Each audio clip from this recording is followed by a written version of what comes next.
Bueno, y continuamos profundizando sobre la jornada de negociaciones entre Rusia y Ucrania. Vamos a tomar contacto con el profesor de la Universidad ICESI de Cali, Colombia, Vladimir Rubinsky. Vladimir, gracias por el contacto. Muy buenas tardes. Buenas tardes, muchas gracias por la invitación.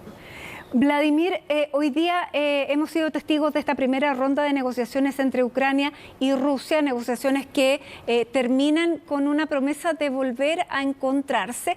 ¿Qué significan estas negociaciones? ¿Podemos tener una esperanza de que se está avanzando hacia un camino de la diplomacia o es solamente tiempo que necesita Vladimir Putin?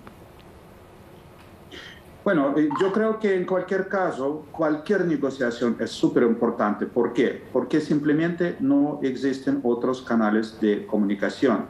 Ahora, si estamos mirando realmente el primer día de las negociaciones y con base de lo que nosotros sabemos, los hechos que se puede comprobar, porque hay muchas afirmaciones que aparentemente no son ciertas, hay mucha desinformación, pues estamos en una guerra de desinformación también.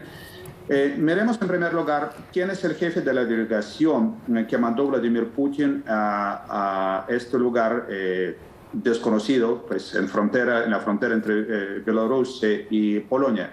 El jefe de la delegación es el señor Medinsky. ¿Y quién es el señor Medinsky? Señor Medinsky, en primer lugar, es una persona que tiene muy poca influencia sobre las personas que realmente toman decisión en Rusia. O sea, es un consejero, sí, de Vladimir Putin, pero es un consejero más o menos retirado, porque era el ministro de Cultura y realmente es una persona que además los ucranianos saben muy bien, porque decimos es un historiador falso que intentó defender su tesis doctoral, pero sobre los temas de hecho que están discutiendo en el conflicto, y inicialmente incluso le negaron aprobar esta tesis doctoral porque estaba lleno de las cosas falsas.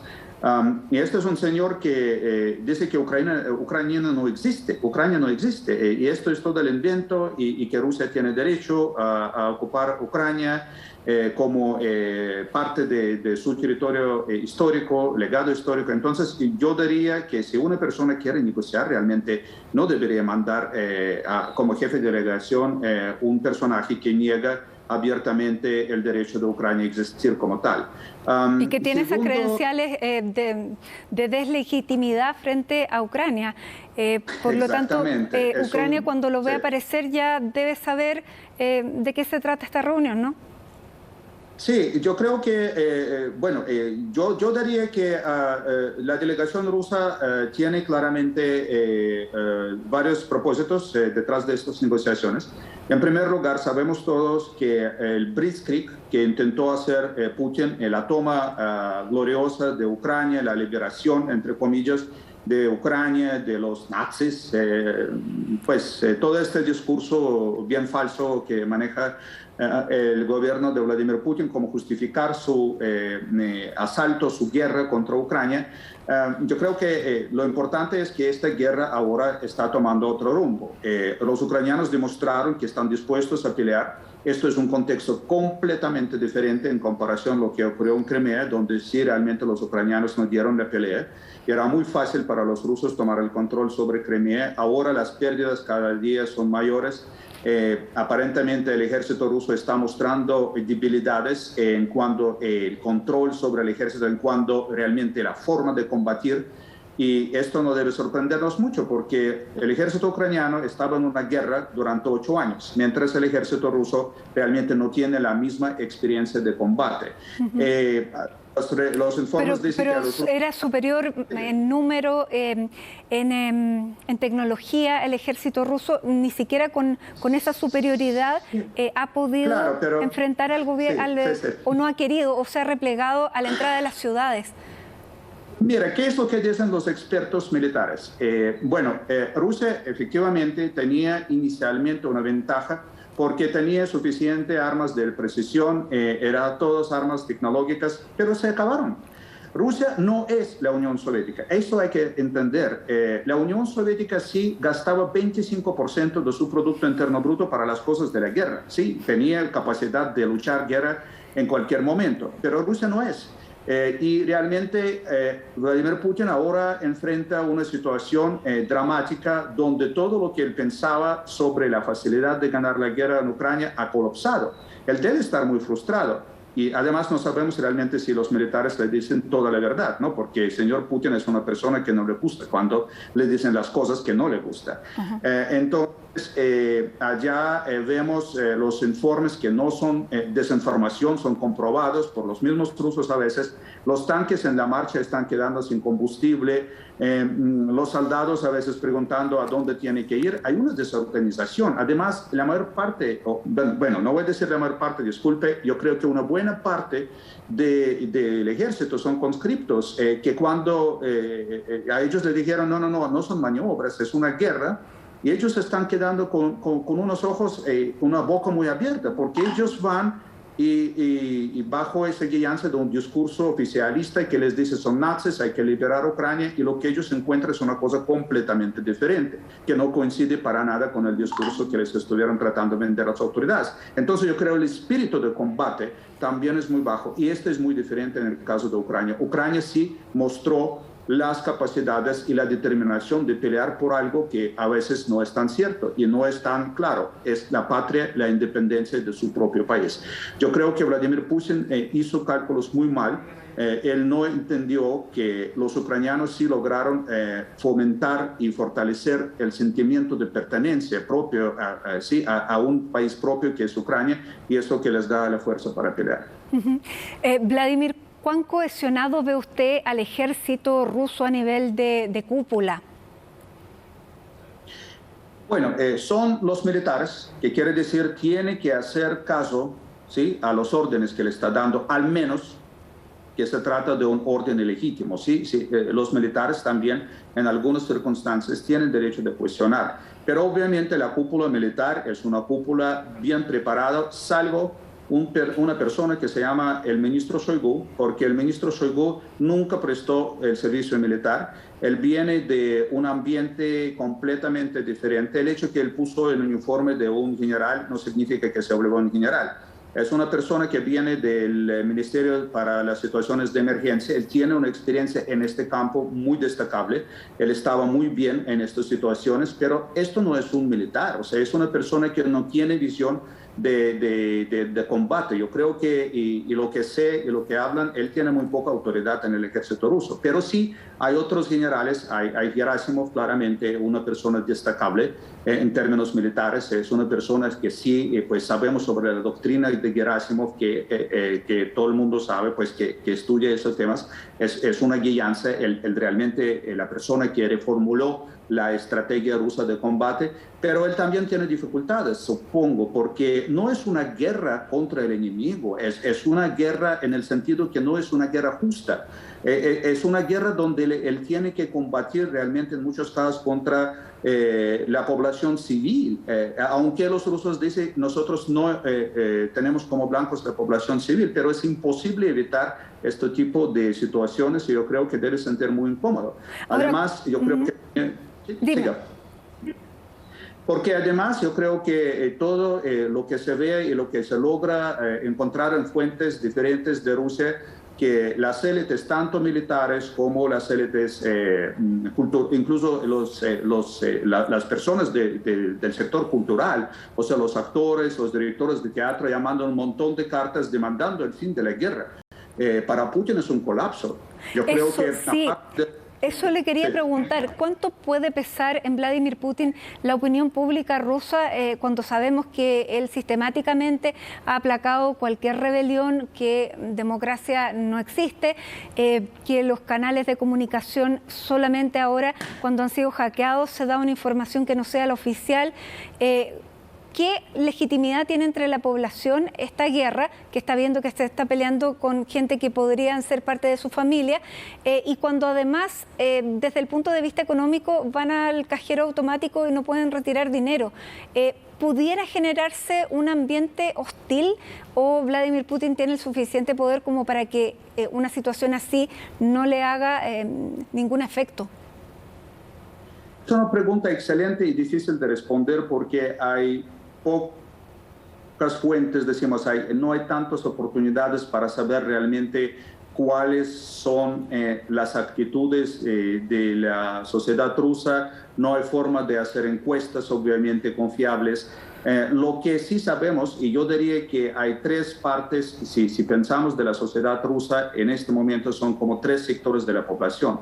El primer sector son las personas que apoyan 100% el discurso oficialista, que realmente están convencidas que es una guerra justa. Además, no piensan que es guerra porque con todo lo que pasa, las autoridades rusas logran controlar, entonces pretenden de bajar la escala realmente de lo que está pasando en Ucrania, y muchos rusos todavía piensan que es algo realmente insignificativo, no tienen la visión clara, no entienden realmente la escala de lo que está pasando. Ahora, claro, con los problemas con los pasajeros, etcétera, etcétera, comienzan a entender que algo está pasando de pronto más allá de simplemente esta operación especial, tal y como demanda el gobierno ruso, que debe llamarse esta guerra por los medios oficiales. Entonces sí, hay una gran cantidad de personas que están 100% alineadas con este discurso del gobierno.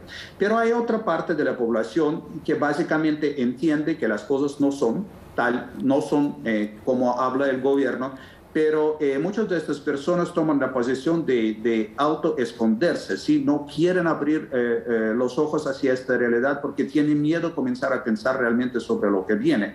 Y hay el tercer sector, mucho más activo y cada vez aparentemente que crece más, que comienza a decir de manera abierta, rechazando la guerra. Sí, los jóvenes que salen a la calle, porque los jóvenes, sobre todo, porque ellos sí tienen acceso a otras fuentes, ellos están acostumbrados a recibir la información no desde la televisión rusa, que es de pura propaganda, sino que buscan otras fuentes de información, analizan, comparan, ¿sí? Y realmente es por eso que están tratando de disminuir el acceso a Facebook ahora a las autoridades rusas, porque no quieren que pase eso.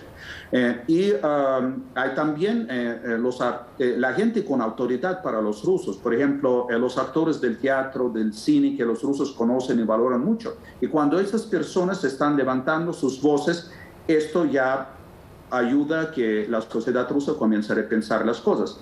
Y allá donde la pregunta que usted me hizo, ¿quién puede realmente impactar y cambiar la conducta de Vladimir Putin? Él está absolutamente desconectado del mundo de Internet, de cualquier otra cosa, no ve el computador nunca. Lo que él sí ve, como entiendo estas cartas de las personas que sí están suscribiendo, demandando el fin de la guerra, muchos de ellos serán parte de su, por ejemplo, campaña política, eran representantes en la campaña política, y esto sí le valora mucho, le duele, ¿sí? Esto es lo que entiendo. Entonces yo creo que yo no diría que la esperanza está muerta, sí, todavía yo creo que podemos ver la luz en el final del túnel, pero debemos todos hacer esfuerzo para llegar allá. Por lo tanto, todas estas presiones internacionales pudieran llegar a mellar la capacidad rusa en este momento. También estamos viendo un rearme desde Occidente hacia Ucrania. ¿Eso pudiera dar al ejército ucraniano la fuerza que necesita para terminar resistiendo y poder terminar en una negociación tal vez más equilibrada, con un interlocutor válido, no como el señor que se sentó hoy día? Mira, sí, yo creo que el apoyo del Occidente es importantísimo, porque Vladimir Putin, el día cuando se anunció que van a haber las elecciones, sacó de su bolsillo el argumento principal, que son las armas nucleares, ¿sí? Claramente eso no existe y no puede ser utilizado ni por el Occidente ni por Ucrania, ¿sí? Como un argumento. No puede haber la guerra nuclear por Ucrania, esto es muy claro. Ahora, los ucranianos, sin embargo, tienen otra forma de demostrar a Vladimir Putin. Vladimir Putin entiende perfectamente Afganistán. ¿Sí? ¿Y por qué Afganistán? Porque cuando los rusos, los estadounidenses y los británicos tenían poder sobre Afganistán, no significaba que ellos ganaron la guerra. Mira, a todas estas fuerzas extranjeras les tocaba irse de Afganistán, ¿sí? Lo más reciente, sabemos, Estados Unidos fracasaron con su intento de controlar Afganistán y realmente llegó al poder el mismo gobierno contra que ellos estuvieran luchando, los talibanes. Entonces, en el caso de Ucrania, yo creo que para Putin debe estar muy claro ahora que no hay forma de transformar Ucrania en un país títere. Sí, incluso si los rusos van a llegar a tener estas armas allá, van a tener control sobre Ucrania inicialmente, va a haber una guerra de guerrillas. Hay armas modernas que están llegando allá, realmente las armas que van a hacer mucho daño a las fuerzas convencionales rusas, que realmente las armas que ni siquiera el mismo ejército ruso está teniendo, por ejemplo, antimisiles, antitanques, y como demostró el fracaso ruso en Grozny durante la Segunda Guerra, yo creo que en ambos casos, o fue la primera guerra en Chechenia, cuando ellos pensaron realizar la toma de la ciudad de Grozny, que es la capital de Chechenia, a través de un asalto con los tanques, era un fracaso total ruso. Sí, no era posible ganar esta guerra en un combate urbano, incluso con los tanques. Y yo creo que allá la situación realmente es bastante complicada para el ejército ruso. El avance, si hablamos de una guerra, no hay garantía que va a ganar fácil y con lo que tiene a su disposición. Esto. Bueno, muy interesante este punto. Recordar además el ejemplo de Afganistán es muy ilustrativo, sobre todo que tenemos un ejemplo bastante fresco, que no necesariamente el que tiene el poderío es el que gana la guerra. Bien, Vladimir Rubinsky, profesor de la Universidad ICESI de Cali, Colombia, muchas gracias por este contacto con CNN Chile. Que tenga muy buenas tardes. Ustedes también, muchas gracias.